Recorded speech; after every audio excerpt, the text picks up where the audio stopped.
다산 정약용 선생님 하면 무엇이 생각나십니까? 오랜 세월 동안 강진에서 유배 생활한 것이 저는 생각이 나는데요. 울산과도 깊은 인연이 있다는 사실 알고 계십니까? 울산 곳곳에 정약용 선생님의 흔적이 남아 있는데요. 저와 함께 가보시죠.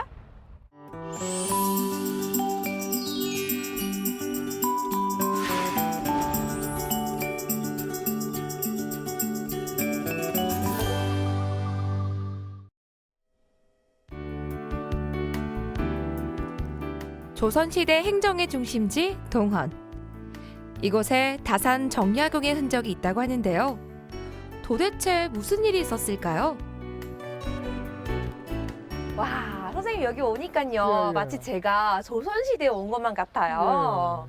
그렇습니다. 근데 오늘 여기에 온 이유는 뭔가요? 예, 이제 동원에 오늘 온 거는 울산 동원이잖아요, 네. 그죠?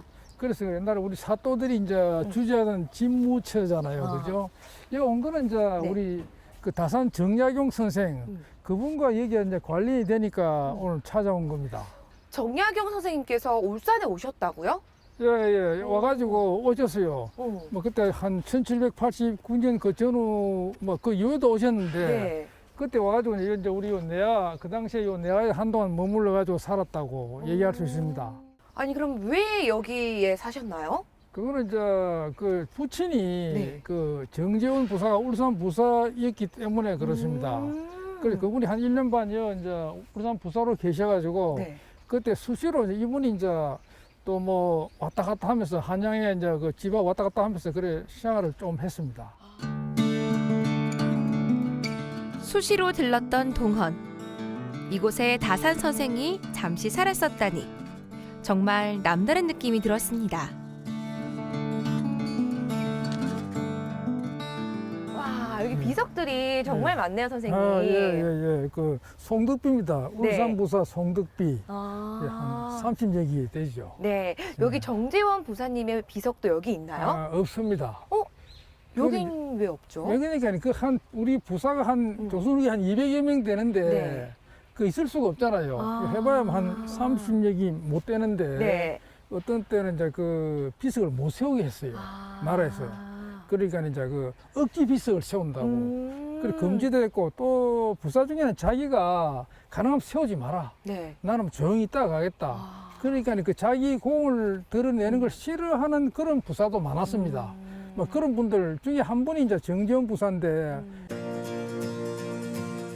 그 흔한 송독비 하나 세우지 못하게 했다니. 조선의 대표학자 다산 정약용. 부친 정재원 부사의 영향이 컸을 거란 생각이 드는데요. 그렇지 않나요?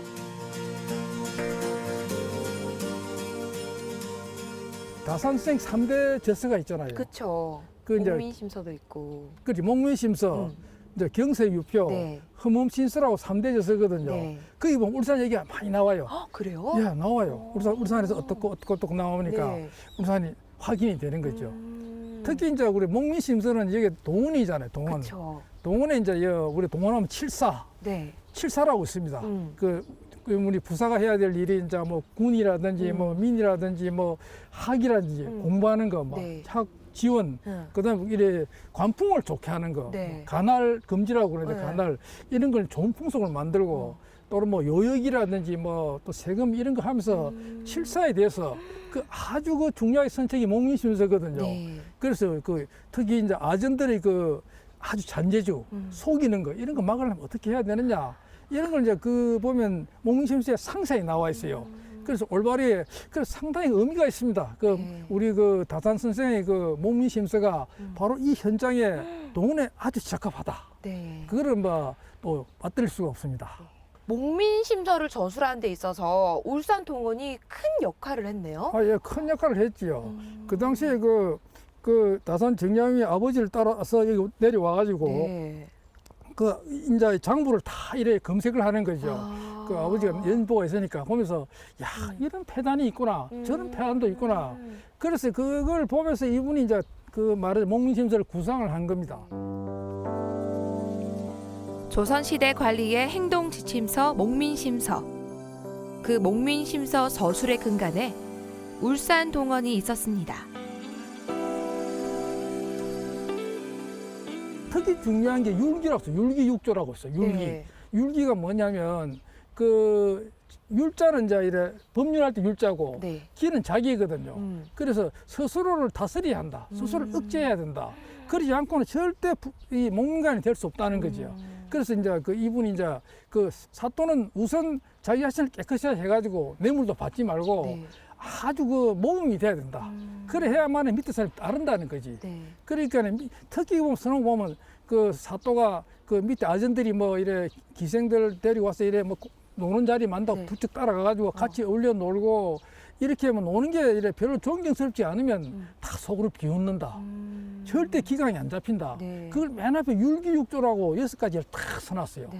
그래서 부임육조, 그다음에 율기육조, 봉공육조, 그다음에 뭐 이전육조, 네. 이호예병현공육조, 그다음 그때는 진왕육조라고 풍년이 들 때는 어떻게 백성들을 구휼해야 하느냐, 먹여 살려야 되느냐 나와 있고 맨 마지막에 해관육조, 떠날 때 이런 비석을 가능하면 세우지 마라. 그런 그 빈들 짐이 된다네 백성들 네. 그 마을 고을 백성들에게 이런 내용이 이제 그 목민심서의 상세에 들어 있어요. 다산 정약용이 저술한 또 다른 대표 서적 흠음신서. 그 책 제일 앞에 울산 태화나루가 등장합니다. 도대체 무슨 내용일까요? 궁금하시죠?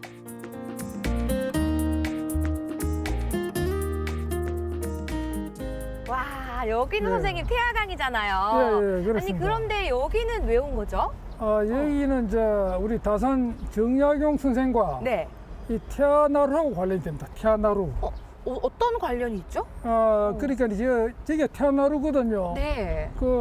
지금 이쪽으로 태화로에서 건너가잖아요. 네. 저 다리 있는데 어. 저기서 옛날에 그 사건이 일어났습니다. 어떤 사건이 있었죠? 그 여인의 익사 사건입니다. 익사 예, 사건이요? 여인이 물에 빠져 배를 타고 가다가 나룻배를 타고 가다가 빠져 죽었어요. 그래서 그게 이제 뭐 상당히 중요한 사건이 돼가지고 네. 뭐 전국적인 이슈가 되고 그 역사적인 어떤 이슈도 돼가지고 네. 흠음신서라고 네. 그 정약용 선생이 이제 수사서 네. 뭐 우리가 법의학서에 이제 말하자면 적혀 있거든요. 시댁에서 쫓겨난 여동생이 죽는 걸 옆에서 그저 지켜만 봤던 비정한 오빠. 정약용 선생은 이 사건을 분석해서 기록으로 남겼는데요. 흠음신서에 남긴 내용은 어떤 걸까요?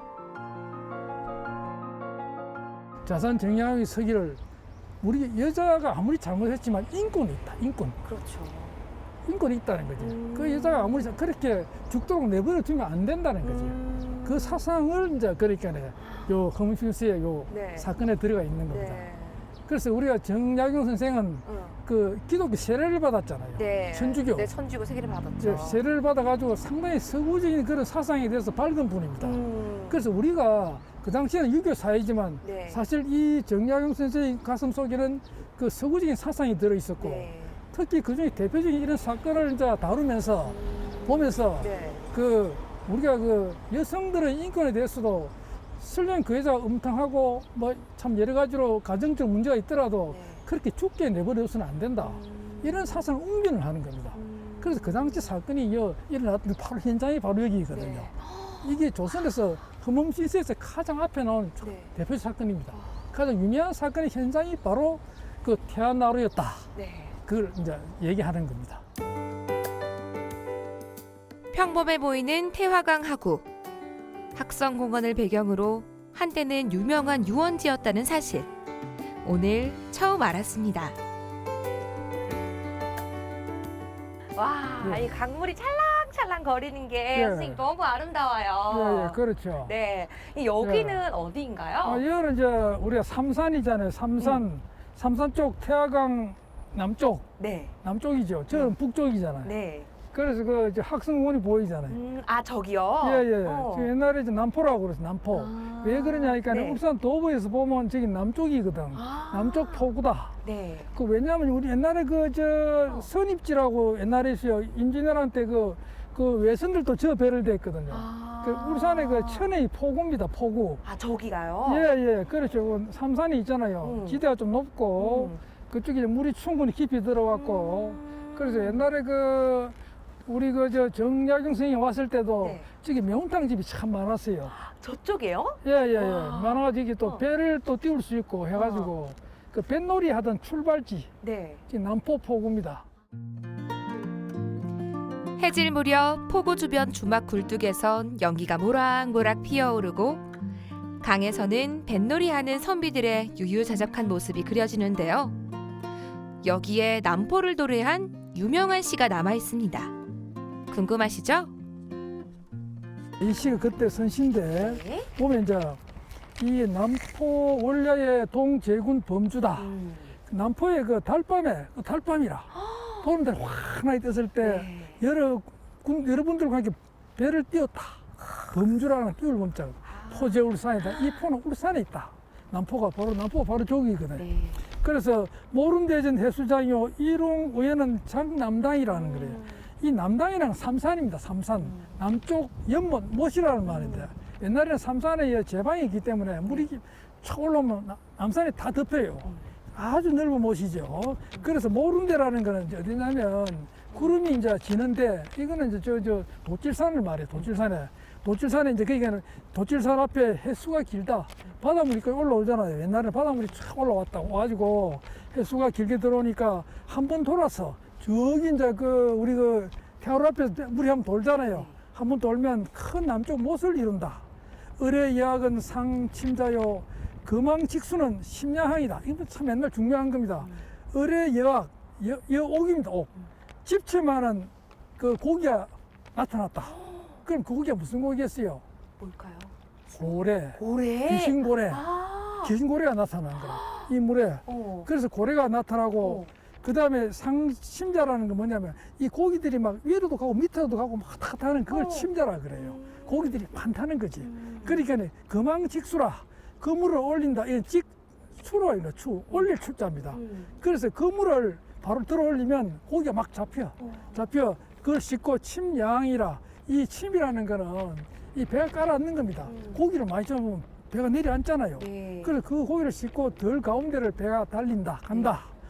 아름답게 태양의 풍경을 진짜 멋지게 표현한 가장 아름다운 시. 그래서 그런 살아있는 자연의 울산의 자연을 보여준다 할 것입니다. 오늘날 흔적도 없이 사라진 고래. 그 고래가 태화강에서도 놀았다는 사실. 다산 정약용의 시에서도 알 수 있는데요. 놀랍지 않나요? 저희가 다산 정약용 선생님을 어떻게 기억을 하고 생각을 해야 될까요?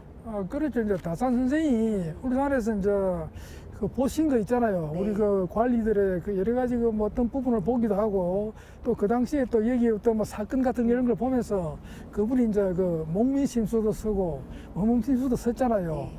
그렇게 참 어떤 게 대단히 중요한 부분에서 울산이 기여를 했다. 막 그런 걸 우리 울산 시민들이 막 기억하는 것도 참 중요하다고 하겠습니다. 조선의 대학자 정약용.